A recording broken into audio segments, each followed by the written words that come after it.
Well, looking at the public categories, here's where that stimulus money has made a difference and will make more of a difference.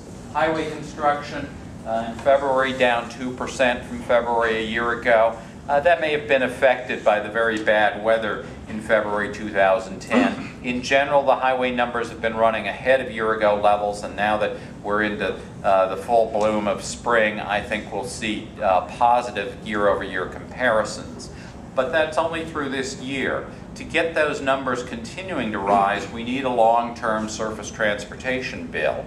Congress did finally last month approve highway spending through the end of 2010. We're no longer in this stop-go business of getting 30-day extensions. But to help the highway and transit programs beyond this year, we need a long-term replacement for Safety Lou, which expired back in September. And for other transportation modes, that lower left graph shows transit, rail, airports, and ports.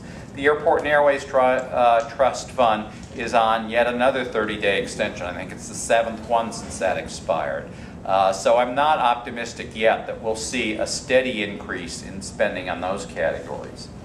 In contrast, the wastewater, sewage, and the drinking water categories, while they're down at the moment, I think if we can shake loose more of those projects that may have been blocked by the Buy American requirements, those things are going to be growth areas in 2010 and 2011. Here in the metro area, I understand voters approved a half-cent sales tax yesterday. That should certainly help local transportation spending, although I'm not sure how much of it will be for construction versus support of the system you have. These institutional categories are an interesting story.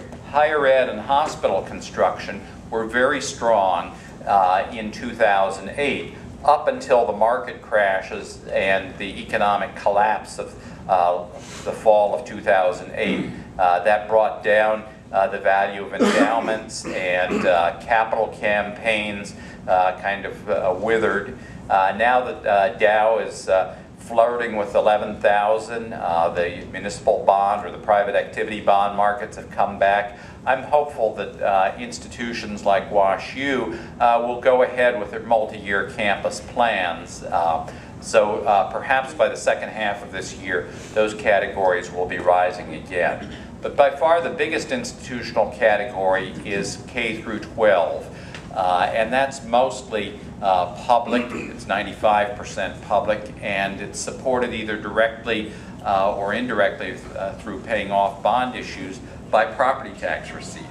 Now, Len was telling me that you had a lot of bond issues passed yesterday. I'm quite surprised because I think in many jurisdictions the voters are feeling the pain of falling house prices. They're struggling to keep up with their property tax payments along with their mortgages. I know many school districts are facing budget cuts, and as a result, as you can see here, they've already drastically cut back construction spending, and I think that will continue right through 2011, unfortunately. Lastly, look at these developer finance categories. Every one of them a disaster, whether you're looking at retail, private office, warehouse, or lodging. They're down anywhere from 38 to 53% compared to a year ago. The only one that I see hope for this year is retail, and it's kind of a slim hope that where you had chains like CompUSA and Sharper Image and Circuit City closed down. Now you're getting Best Buy and H.H. Gregg expanding, and so you're seeing tenant improvements, remodeling of closed stores and new signage, but not a lot of new big box stores or shopping centers being built. And the other categories I think will continue to shrink through this year. Well, let me move on to what's happening to prices. And here again, the red line shows the monthly level, in this case, of producer price indexes in 2008, the blue 2009, and the green the first 2 months of 2010. As you're well aware, the producer price index went shooting up for many construction materials in 2008, up until the summer of that year. We hit record levels for diesel fuel, asphalt, steel, and copper. And then they plunged into early 2009, gradually moved up, and now just a little bit above year-ago levels. The Consumer Price Index had somewhat the same trends, but much less pronounced. You can see that over here, where the year-over-year change in the CPI was never more than 5% up or 2% down, whereas the Producer Price Index at one point was up almost 14% over its year earlier, and then dropped as much as 9-point-some%. Right now, they're both rising, but a little bit.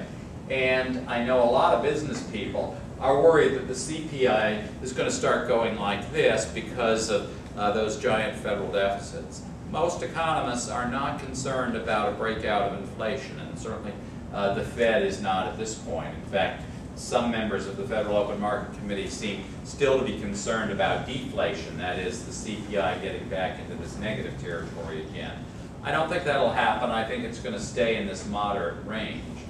What really concerns me is what's happening to materials costs, say, in this case, for non-residential buildings, compared to the delivered cost, what contractors are getting for finishing a building. This is for warehouses. There are also PPIs for schools and office and industrial buildings. And this is negative on a year-over-year basis. In other words, contractors are so desperate that they're offering to build for less, even though right now their materials are costing them more.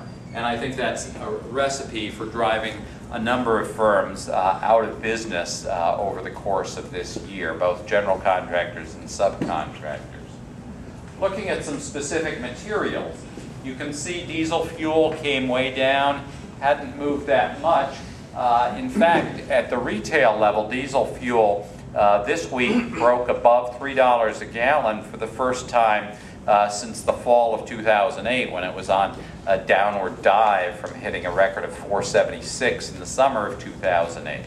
Now, I don't think we're going anywhere close to $4. In fact, I think the price is probably close to topping out now, and for the rest of this year is likely to come back down a little bit. Copper and brass mill shapes. We've had quite a bit of upward movement, and in fact also this week copper futures reached their highest level since the fall of 2008. But again, I don't see that being sustained. I don't think we'll get to the $4 a pound level that we had in the summer of 2008. And I think, if anything, prices should move down somewhat from here. Aluminum mill shapes have come up, but they're nowhere near where they were even at the beginning of 2008. Steel mill products, you may have been reading about huge increases in iron ore prices and how steelmakers are going to pass those on. Don't be concerned about the impact on most construction steel. Whether it's rebar, structural, plate, most of that is coming from mini mills that use scrap, not iron ore, as their feedstock. Now, there has been tightness in the scrap markets, partly because the automakers and appliance makers, they cut back so much production that you're getting fewer cars scrapped, and also fewer waste pieces from the production process of new stuff. But again, I don't think we'll see dramatic increases in steel prices. The steel makers have been trying for a year without much success to raise prices. I think they'll succeed in getting in modest increases this year, but not a big deal.